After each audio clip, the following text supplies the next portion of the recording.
Hi viewers, நம்ம சேனலில் சுவாரஸ்யமான ஹிஸ்டாரிக் ஈவெண்ட்ஸை பற்றி தான் பார்க்க போகிறோம்.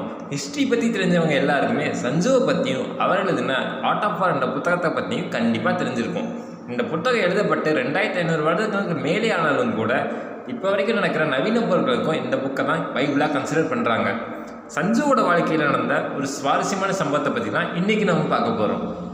ஒரு முறை நாட்டு மன்னர் தனது படைத்தளபதியான சஞ்சுவை போர் மற்றும் அமைதித்துறை அமைச்சராக மாற்றணும்னு முடிவெடுத்து அவருக்கு ஒரு டெஸ்ட் வைக்க சஞ்சுவை அரண்மனைக்கு அழைக்கிறார்.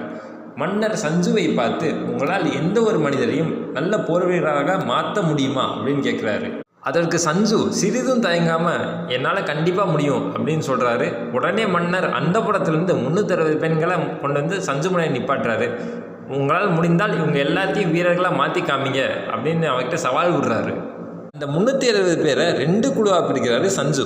மன்னருக்கு மிக நெருக்கமான 2 பெண்களை தலைவிகளாக நியமிக்கிறாரு.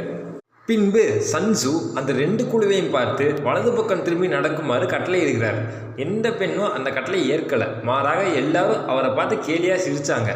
இப்போ கொஞ்சம் பொறுமையாக சஞ்சு 2 தலைவிலையும் கூப்பிட்றாரு. அவங்கள கூப்பிட்டு, உங்களுக்கு வழங்கப்பட்ட துருப்புகளின் நடவடிக்கைகளுக்கு நீங்களே பொறுப்பு அப்படின்னு எச்சரிக்கிறாரு. மறுபடியும் ஒரு தடவை அரே கட்டளையை திருப்பி சொல்கிறாரு சஞ்சு, எல்லாரும் வலது பக்கம் நோக்கி நடங்கன்னு. இப்போயும் எந்த பெண்ணும் கட்டளை ஏற்கலை. மாறாக சென்ற முறையை விட இந்த முறை சிரிப்பு சத்தம் அதிகமாகவே கேட்குது. இதை கவனித்த சஞ்சு சிரிச்சிட்டு அரண்மனை காவலர்களை கூப்பிட்றாரு. கூப்பிட்டு இந்த 2 தலைவிகளையும் பிடிச்சி இவங்க 2 பேர் தலையும் வெட்டுங்கன்னு சொல்கிறாரு.